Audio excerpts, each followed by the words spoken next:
Coups, Caballeros, and a cup of cold. At the turn of the 20th century, U.S. corporations like the United Fruit Company, now Chiquita, and the Standard Fruit Company, now Dole, weren't just selling bananas and pineapples, they were helping orchestrate coups. In Central America and the Pacific, these companies backed U.S. military interventions that propped up favorable regimes and toppled sovereign kingdoms, including the controversial overthrow of Hawaii's monarchy in 1893. The term Banana Wars wasn't just colorful, it was chillingly accurate. Decades later, with the world teetering on the edge of war, the U.S. pivoted to diplomacy through storytelling. As part of the good neighbor policy, Walt Disney himself was enlisted to counter Axis influences in Latin America, not with troops, but with cartoons.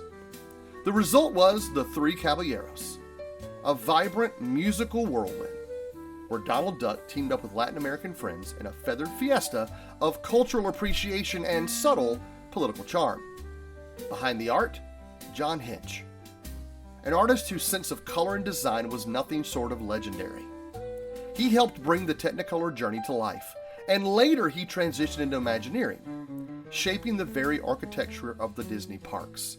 With his silver hair and his elegant suits, he was so often mistaken for Walt Disney that guests routinely asked him for photos and autographs. But perhaps his most visibly genius contribution was a paint color, Go Away Green. Designed to make unsightly buildings and utility structures disappear into the background, it's Disney's quietest illusion, hiding the mundane to keep the magic alive. And here's the kicker. At Walt Disney World, there's a backstage building painted Go Away Green that blends right into the scenery. But walk around the other side, and you're met with the smell of sweet pineapple and the taste of frozen bliss. A stand selling none other than the iconic Dole Whip. So yes, our story starts with fruit, and it ends with it too. Only now it's served in a soft-serve swirl beneath a building that's been painted to disappear, thanks to a man who once colored diplomacy with a duck. And that, my friends, is the 6 Degrees of Disney.